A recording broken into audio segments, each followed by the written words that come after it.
background of the blackness, the outline figure, allow it to be slightly backlit by a blue-white light so it stands out that much more.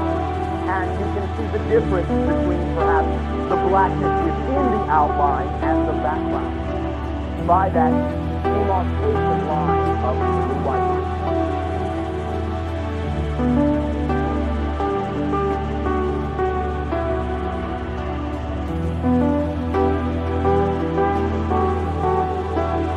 Now, again, around what you would call the features, the color, the topography of, perhaps more down the front of the body, to begin to crystallize and see the you that you say you prefer to be. For some individuals, this will look exactly like the you already are.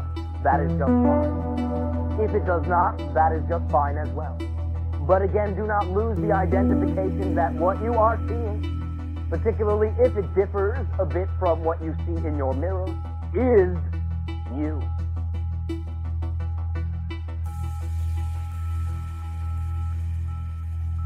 Starting at what you would call the top of your head and scanning very slowly downward, allow the detail, allow the fine print, so to speak, to crystallize.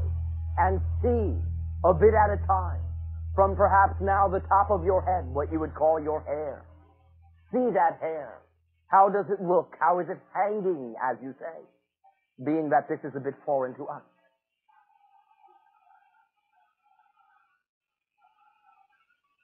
Allow yourself to slowly now scan down to what you call your forehead and eye region, and begin to very clearly and discreetly, in whatever way that is presented from your imagination, allow that to crystallize and become more solid, more clear.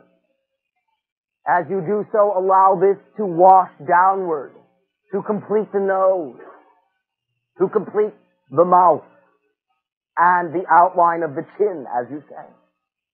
See your face, the face of the you say you wish to be.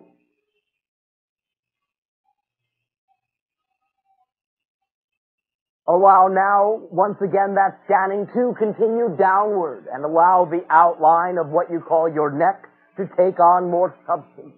See the lines, see the musculature within that neck, still maintaining the focus on the face.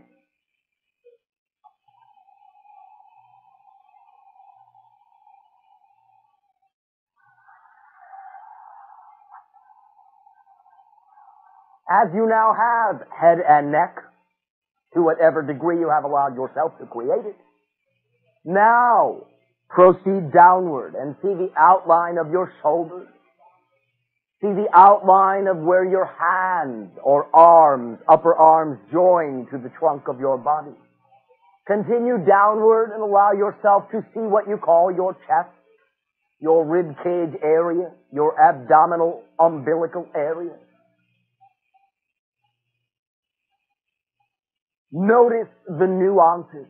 Notice the details. Notice the similarities from who you now create yourself to be.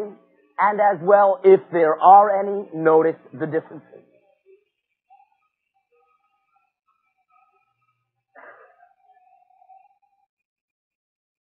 We will mention before proceeding that what we are suggesting for you to be creating in your imagination is the you that you prefer to be, not the you that everyone else says you should be. The you that you feel comfortable being, that you know is right for you. Do not allow anyone else's opinion for now to enter into it. It is your projection of who you feel you comfortably are, not who everyone else says you should be.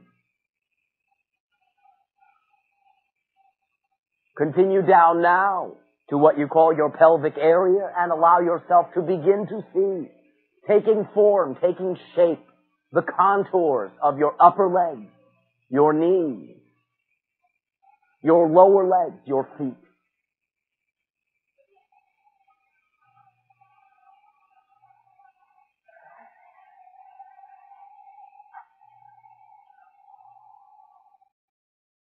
Now, as you say, pan back and begin by taking a few steps back from the point of view that you are to see the whole self, the entire body, head, middle, legs, feet. See it standing there in relief against the black background again, backlit by a blue-white hue of light.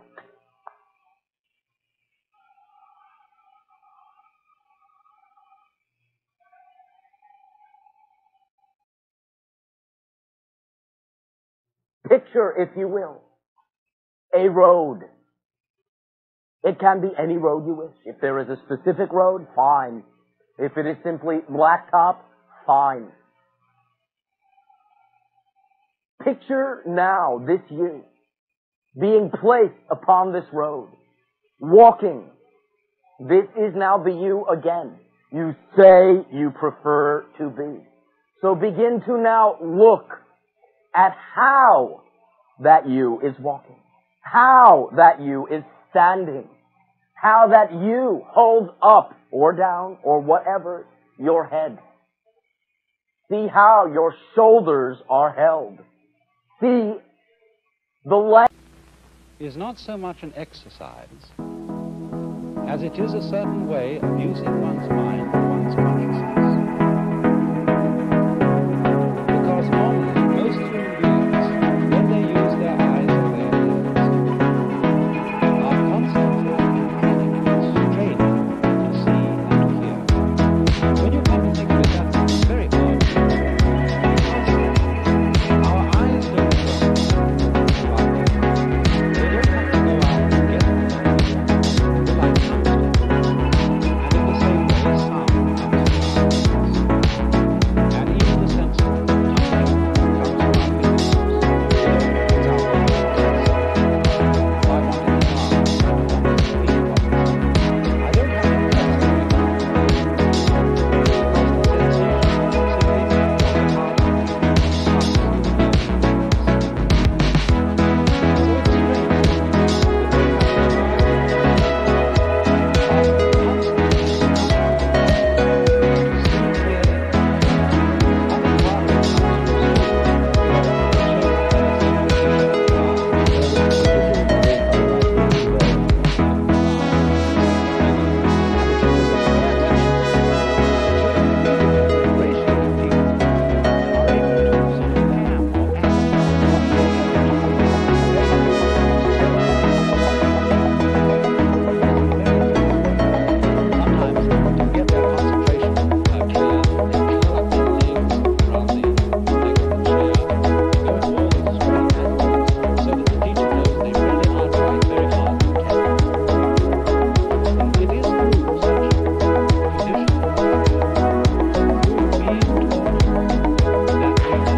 And one of them is that while we are seeing and hearing, We are trying to make sense of our world by thinking about it.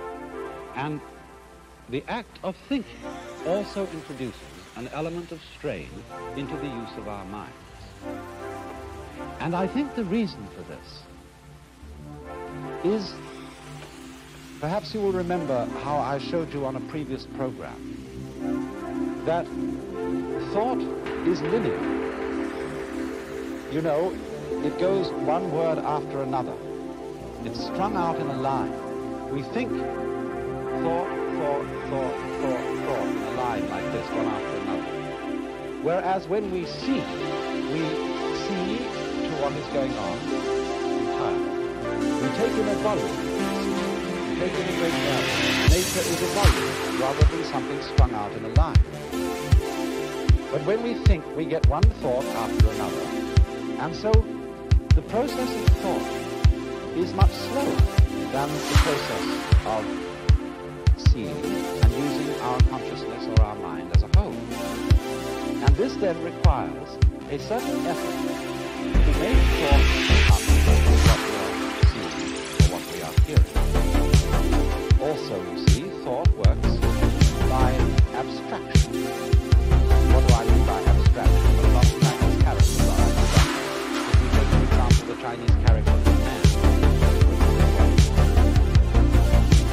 Now, that was originally the head and legs of a human figure. Something, you know, like this. Everybody knows that's a man. But as a matter of fact, it cuts out a great deal of man. This figure cuts out all the details and gives us a simple image which we can grasp all at once. And we have to do that in order to think, so that we can use a series of very simple images or grasps of the world. And these are abstractions. It is fundamentally in terms of abstractions. Now, thought, as I said, is slower because it goes in a line or out of thought. And also thought is abstract. That is to say, that's the full living quality of your life, just as this figure here is just a sort of skeleton, ball on top of sticks, and therefore it lacks the vitality, the violence of a real man. Now, the more we tend to live in the world of life, the more we tend to live in an abstract world. That is, the real world has a gap between it and the real world of nature. As an example, Every hero and coward, every creator and destroyer of civilization, every king and peasant, every young couple in love, every mother and father, hopeful child, inventor and explorer, every teacher of morals, every corrupt politician, every superstar, every supreme leader, every saint and sinner in the history of our species lived there, on the mote of dust, suspended in a sunbeam. The Earth is a very small stage in a vast cosmic arena. Think of the rivers of blood spilled by all those generals and emperors, so that in glory and triumph they could become the momentary masters of a fraction of a dot. Think of the endless cruelties visited by the inhabitants of one corner of this pixel on the scarcely distinguishable inhabitants of some other corner. How frequent their misunderstandings, how eager they are to kill one another, how fervent their hatreds.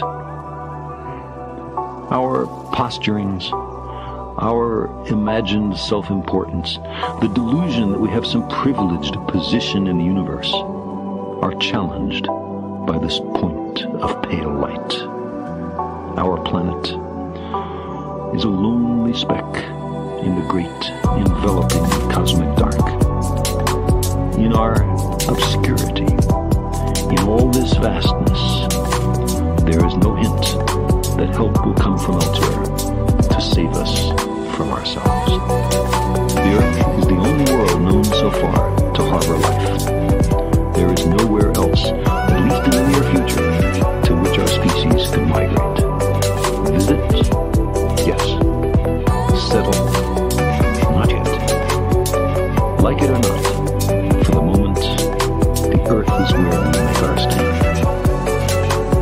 been said that astronomy is a humbling and character-building experience. There is perhaps no better demonstration of the folly of human conceits than this distant image of our tiny world. To me, it underscores our responsibility to deal more kindly with one another and to preserve and cherish the pale blue dot, the only home we've ever known.